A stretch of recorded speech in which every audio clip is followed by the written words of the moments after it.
प्रार्थना है जो भावुक जन भक्त जन भावुकता में गलती ना कर दे और सावधान है।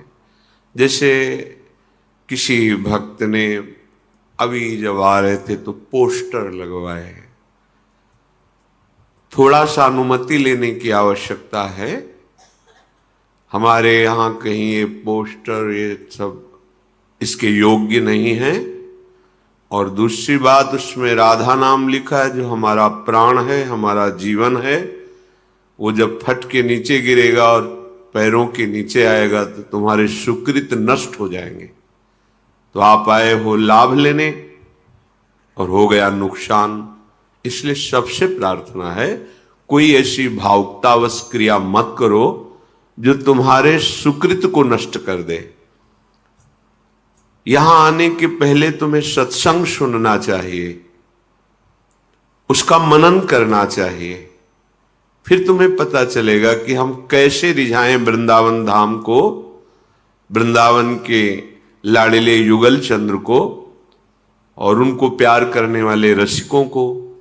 थोड़ा भी मनमानी आचरण अहंकार का बढ़ावा दे सकता है, आपसे ऐसे अपराध करा सकता है जो आपको लगता ही नहीं कि अपराध है। इसलिए सबसे प्रार्थना है कि कोई ऐसी छवि, कोई ऐसा नाम, कोई ऐसी बात। जैसे कल आ रहे थे तो गली में श्रृंगार में लिखा था प्रेम रस, आगे भूल गए कुछ कुंज,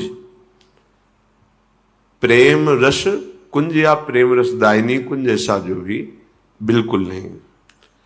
प्रेम रस ये प्रियाजू का नाम है, चाहे राधा बोलो चाहे प्रेम रसदायिनी बोलो। प्रेम रस वाहिनी लिखा था, प्रेम रस वाहिनी, हमें अच्छा नहीं लगा। आप लोग क्या सत्संग सुनते हैं, लिखना जरूरी है। दूसरी बात, जैसे आप मयूर बनाए तो जिस मयूर पंख को हमारे ठाकुर माथे पे धारण करते हैं, अगर उस पे पैर पड़ गया तो हम उपासक हैं, हमारा हृदय दुखित होगा। ऐसी कोई भी कलाकृति जमीन पर, कोई नाम, कोई रूप ऐसा ना लिखिए जिसको देख करके हमारा हृदय दुखी हो। दुखी का मेरे आराध्य देव संबंधी ऐसा नहीं होना चाहिए। आप सुंदर फूल बनाइए, और भी आकृतियां हैं, और सुंदर चौक पूरिए, और जबान से खूब नाम कीर्तन कीजिए, हृदय में रूप बसाइए। इससे आपका लोक परलोक सब मंगल होगा। बाहरी दिखावे की थोड़ी भी बात यहां आपको लाभ नहीं लेने देगी, ध्यान रखना।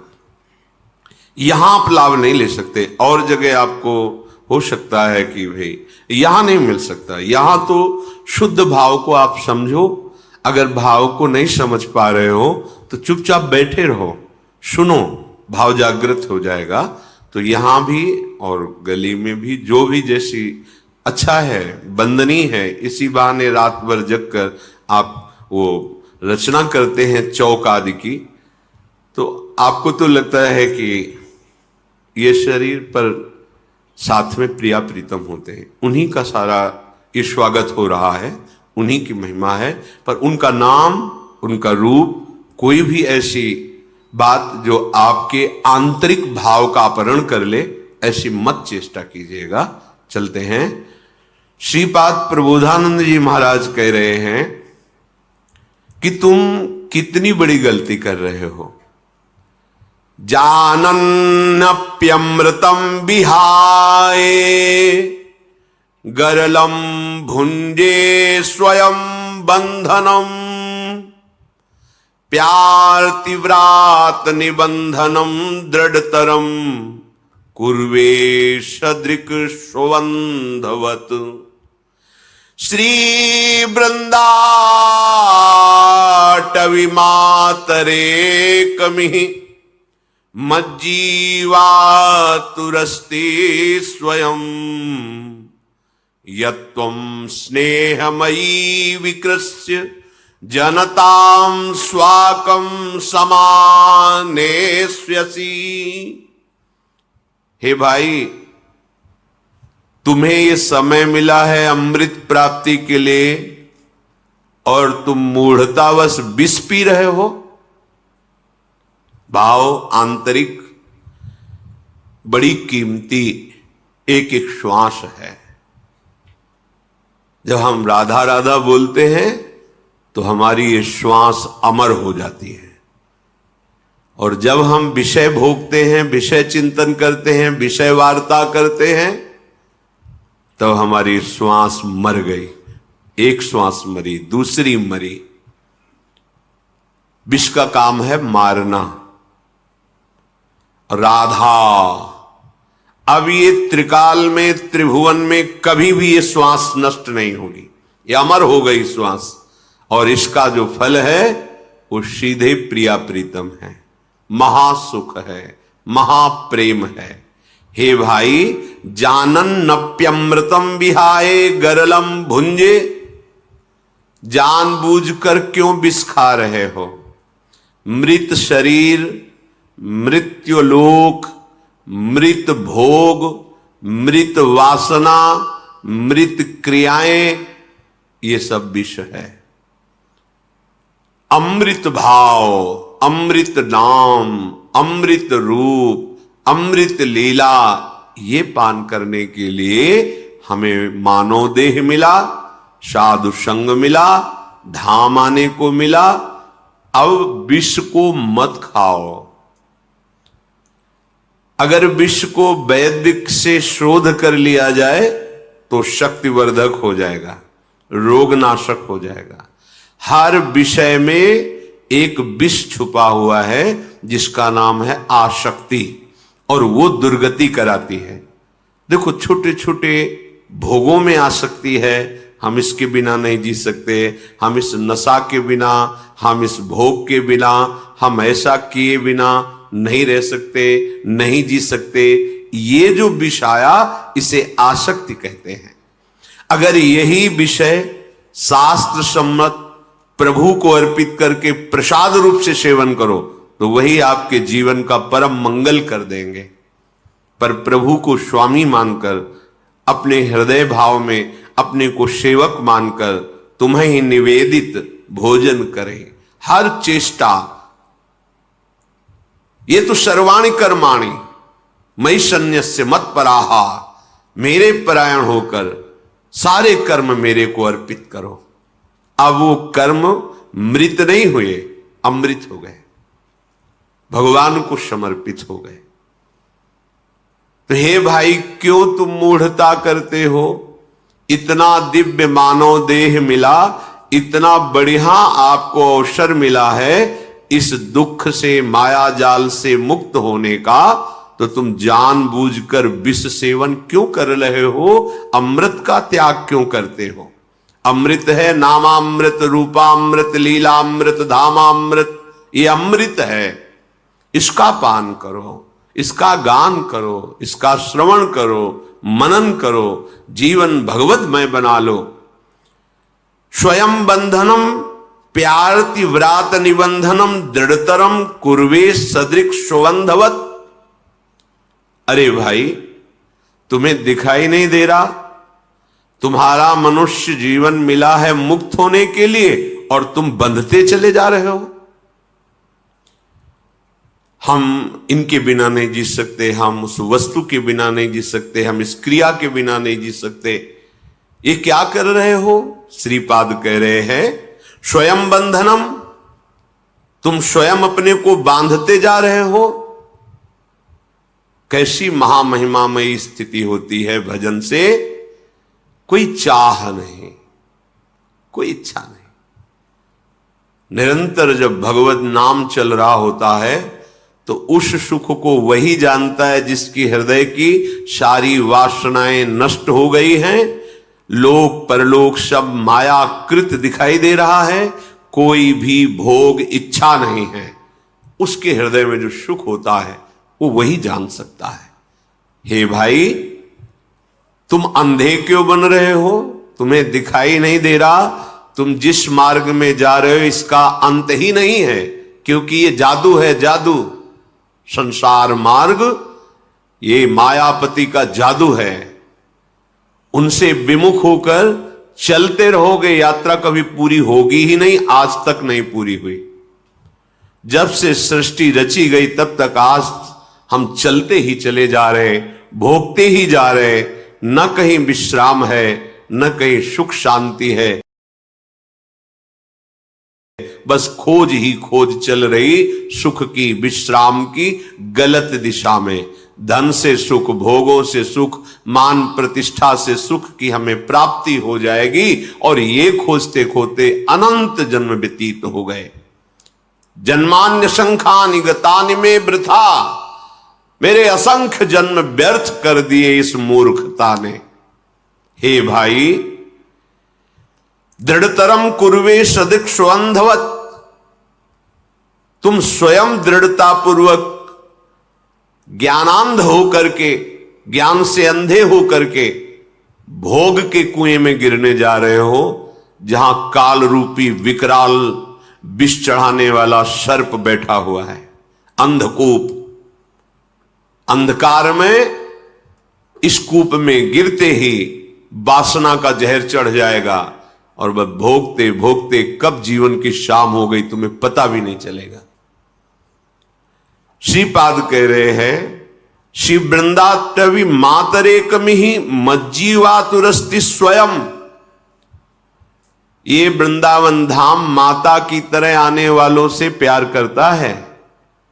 जैसे परदेश गया हुआ बच्चा अपने घर आवे तो मां कैसे मिलती है, ऐसे प्यार करता है वृंदावन धाम।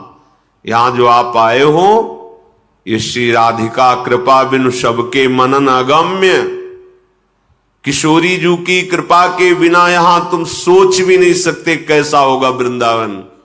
वृंदावन नहीं बोल सकते, आने की तो बात जाने दो। तो यहां से लाभ लेके अमृत पी के जाओ। लाभ यही, कोई भी अभिमान जनित यहां चेष्टा मत करो, देहाभिमान जनित। अगर कोई अभिमान जनित, तो महारानी का महल है, दिव्य शक्तियां यहां सेवा में खड़ी हुई हैं। वृंदावन यही विधि बसे, चाहे 5 मिनट, चाहे 1 घंटा, 1 दिन, 2 दिन, महीना, पूरा जीवन, जितना समय श्री जी ने तुम्हें पास किया यहां रहने का, तो तुम कृपा करो अपने ऊपर। वृंदावन यही विधि बसे तजिके सब अभिमान, तृणते नीचो आपको जाने सोई जान। जो अपने को तृण से नीच समझ करके सेवा में संलग्न रहता है, वो वृंदावन की दिव्य महिमा को, प्रिया प्रीतम की प्रेम रस को, प्रिया प्रीतम की गूढ़ रहस्यमयी एकांतिक लीलाओं को वो देख पाता है, समझ पाता है, सेवा में सम्मिलित हो पाता है। हे भाई, जीवन में अब एक ही आशा रखो, क्योंकि आशा से ही आशा काटी जाती है। अगर लोहे को काटना है तो उससे लोहे का ही यंत्र होता है। तो आशाएं हमारी जन्म जन्मांतर भटकाने वाली हैं। आशा ही परमम दुखम नैरास्यम परमम सुखम। तो इस आशा को हम कैसे काटे जो बंधन वाली है? तो बोले आशा करो अब कि इस जन्म में अब हम इस झूठे संसार से मुक्त होना चाहते हैं। हम बहुत जन्म हो गए विषयों का सुख भोगते हुए, खोजते हुए। अब एक बार तो देखना चाहते हैं भगवदानंद किसे कहते हैं। जैसे कि एक बार तो हमको ये भोगने को मिल जाए, एक बार ये पद मिल जाए, एक बार मैं ये बन जाऊं। ये सब हो चुका है। आप सच्ची मानिए, आप इंद्र भी बन चुके हैं, प्रभु के अंश हैं, आप बन चुके हैं, देवराज इंद्र भी बन चुके हैं। आपको लगेगा हम कैसे बन सकते हैं? राजसूय यज्ञ चल रहा था तो अर्जुन जी महाराज के पास प्रभु श्री कृष्ण विराजमान थे। तो एक चावल का छोटा सा किनका लेकर के, एक टांग टूटी हुई थी चीटे की, 3 टांग से लड़खड़ा के चल रहा था। भगवान की तरफ देखकर अर्जुन जी ने कहा, देखो प्रभु कितना कष्टमय इसका जीवन है। प्रभु क्या इसको कभी सुख मिलेगा? एक तो इतना कमजोर, उसमें भी एक टांग उसकी टूटी, 3 से चल रहा है, आधा दाना चावल का बड़ी मेहनत से ले जा पा रहा है। प्रभु इससे कभी सुख मिलेगा? तो उन्होंने कहा, अर्जुन ये 14 बार इंद्र बन चुका है, 14 बार देवराजेंद्र बन चुका है। ये सुख की खोज किसी लोक में पूर्ण नहीं होगी।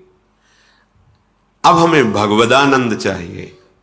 कैसा होता है, क्या है, कैसा लगता है, इस प्रश्न में मत फंसो।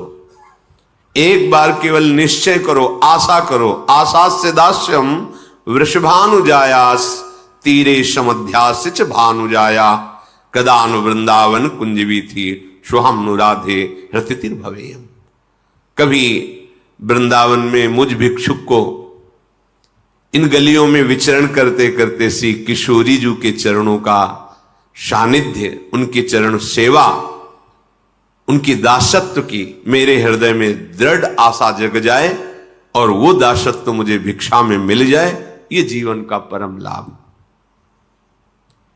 ये आशा भोगों की, पद प्रतिष्ठा की, रुपया पैसा की असंख्यों बार कर लिए हैं, असंख्यों बार भोग लिए, पर लगता है कि एक बार भोग लो तो मन को तसल्ली हो जाएगी। ये केवल माया है, माया जादू है, आकर्षण है। बचो इससे, समझो। यत्वम स्नेहमयी विकृष्य जनताम स्वाकम समानेष्यसि। वृंदाटवी क्या करती है? अपने प्रेमी महात्मा का संग करा देती है, क्योंकि रतन तो बहुत कीमती है, पर जौहरी के बिना उसका ज्ञान नहीं होता। जौहरी जब बताता है कि इतने करोड़ का ये हीरा है, तो उसी समय हमें उतने धन का भाव आ जाता। ओहो, हमारे पास जो छोटा सा है, हम समझते थे क्या होगा इससे, पर ये तो करोड़ों की कीमत का है। ऐसे ही हम वृंदावन को एक नगर की तरह देख रहे हैं, पर जब कोई रसिक प्रेमी जौहरी हमें बताता है कि अहो भाग्य, अगर एक क्षण भी यहां हमारा राधा राधा कहते व्यतीत हुआ, अहो भाग्य, अब जीवन की दशा पलट जाएगी। देख लेना। पूज्य श्री राधा बाबा, यदि तुमने जिह्वा से ऐसा निश्चय किया कि अब राधा कृष्ण बोलेंगे, तो लिख लो, आज से तुम्हारे जीवन की मंगलमयी यात्रा प्रारंभ हो गई। पूज्य, जिस कार्य को करने से बहुत दुख हो, उसे क्यों करेंगे? जिस बात के लिए पूज्य गुरुदेव जी ने मना किया, उसको आप अवश्य समझिएगा, क्योंकि भविष्य में उससे दुख ही दुख हो सकता है, और भूल कर भी वह गलती मत कीजिएगा। जय श्री राधे कृष्ण।